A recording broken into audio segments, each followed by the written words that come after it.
बरीचशी लोक आता चुळबुळ करायला लागले. कृपया थोड्या वेळच थांबा.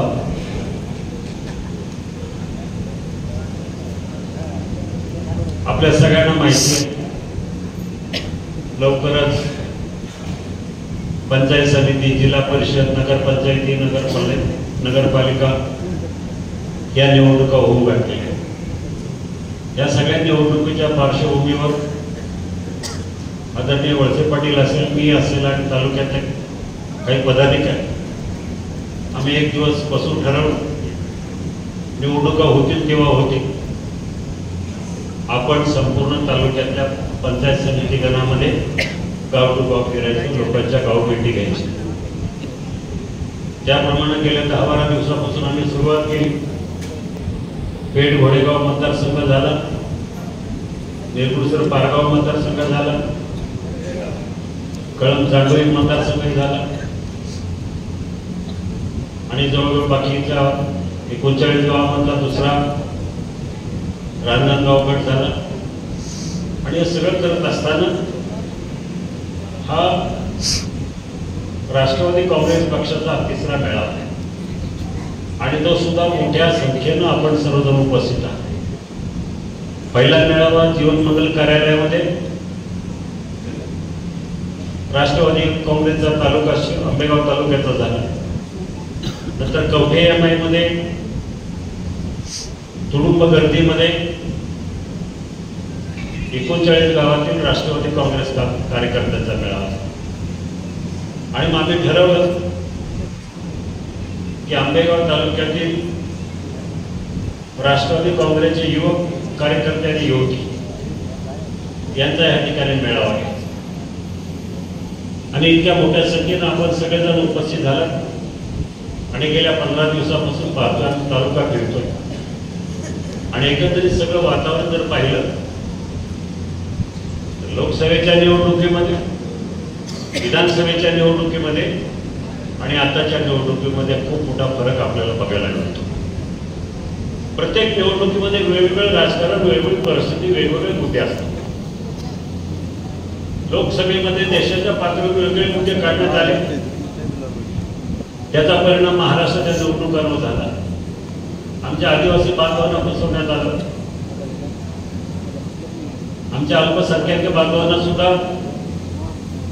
भडकवण्यात आलं आणि संपूर्ण देशामध्ये थोड्याफार प्रमाणात मोठा फरक पडला. विधानसभेमध्ये बाकी सगळ्या ठिकाणी चांगलं चाललं,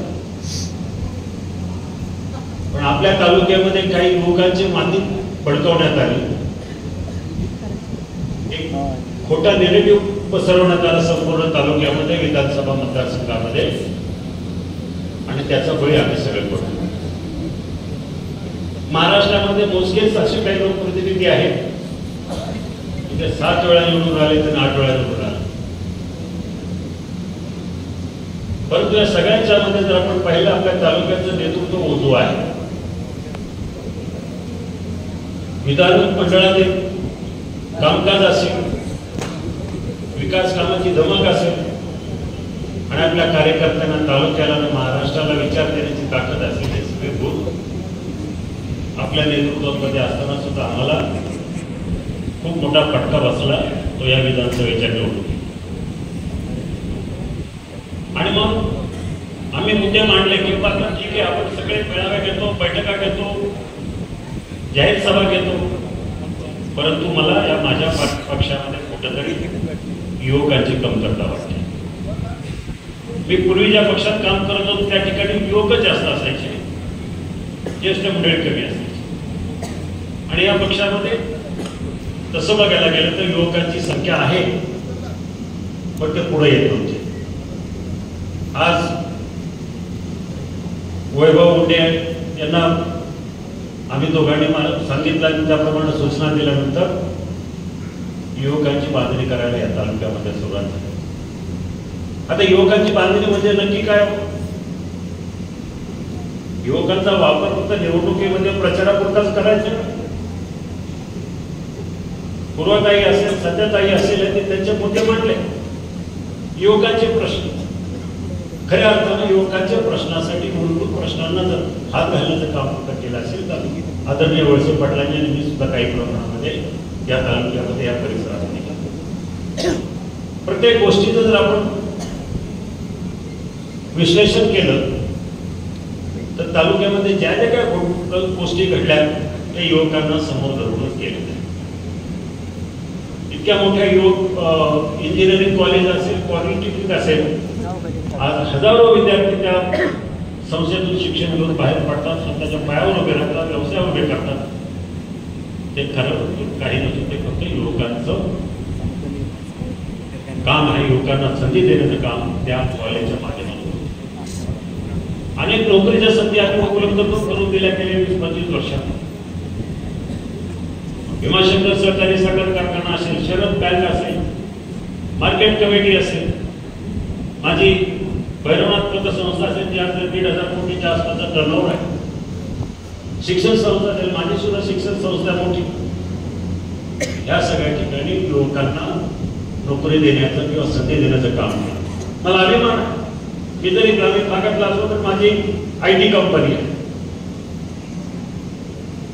सगळ्या भारतामध्ये सगळ्या प्रमुख शहरामध्ये असेल, अमेरिकेच्या लॉस एंजलिसमध्ये या माझ्या कंपनीच्या शाखा आहेत. त्या माध्यमातून माझ्या मतदारसंघातल्या, माझ्या शिरूर लोकसभा मतदारसंघ असेल किंवा आंबेगाव तालुक्यातला युवक असेल, त्यांना संधी देण्याचं काम केलं मोठ्या प्रमाणात.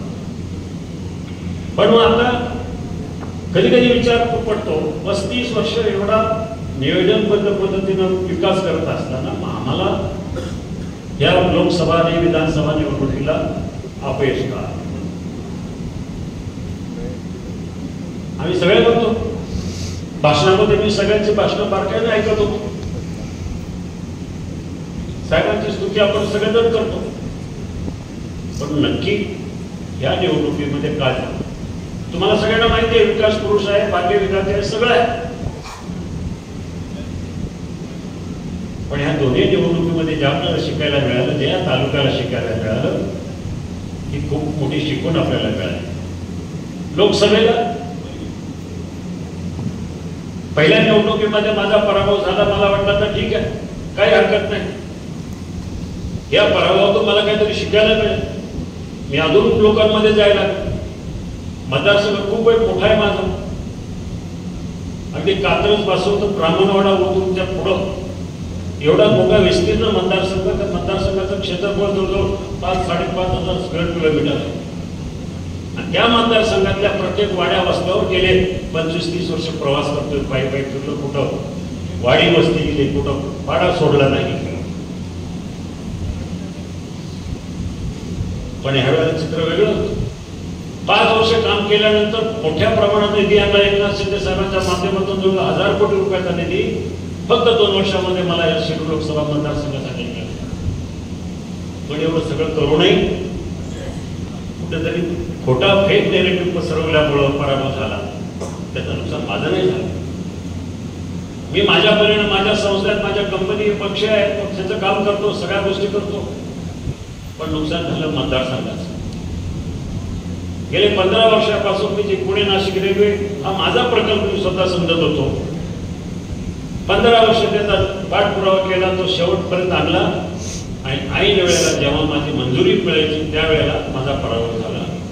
आजही दुर्दैवानं पुणे नाशिक रेल्वेची फाईल ज्या टेबलवर आहे त्याच टेबलवर अजूनही आहे. जेव्हा मी होतो तेव्हा तशीच फाईल त्याच टेबलवर आहे. कदाचित यापुढे हा प्रकल्प होईलच असं मला वाटत नाही, कारण तिथं तो प्रकल्पाचा पाठपुरावा करणारे लोक नाही. आमदार साहेबांचं काही नुकसान नाही झालं. त्यांना पुन्हा एकदा आमदारकी मिळाली, 8व्यांदा ते आमदार झाले. पण नुकसान झाले आपल्या मतदारसंघाचं. फक्त 1523 मतांच्या आघाडीतून आपण त्यांना निवडून आणलं. त्याचा परिणाम असा झाला की आपल्याला कुठल्या तोंडाने आम्ही मंत्रिपद मागायचं आमच्या तालुक्याला नव्हतं.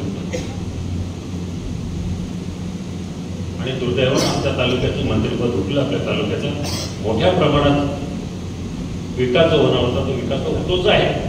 आज सुद्धा ते जरी मंत्री नसेल तरी आम्हाला विकास आम्हाला कुठं निधी पडत नाही तालुक्याला. परंतु मंत्रिपद असल्यानंतर ज्या गोष्टी आपल्याला करता येतात उदाहरणार्थ उच्चतर शिक्षण मंत्री असताना आंबेगाव तालुक्याला इंजिनिअरिंग कॉलेज मिळालं. वैद्यकीय शिक्षण मंत्री असताना त्यांनी पाया घातला आणि सांगितलं की आपल्या तालुक्यामध्ये रुरल हॉस्पिटल झालं पाहिजे, मोठ्या प्रमाणात भव्य हॉस्पिटल या ठिकाणी उभं. असे अनेक कितीतरी प्रकल्प गृहमंत्री असताना असेल किंवा सहकार मंत्री असताना या तालुक्याला मिळाले. पण आता येणारे 5 वर्ष आपल्याला कुठेतरी या सगळ्या मोठ्या प्रकल्पापासून वंचित राहावं लागतं. आज आम्हाला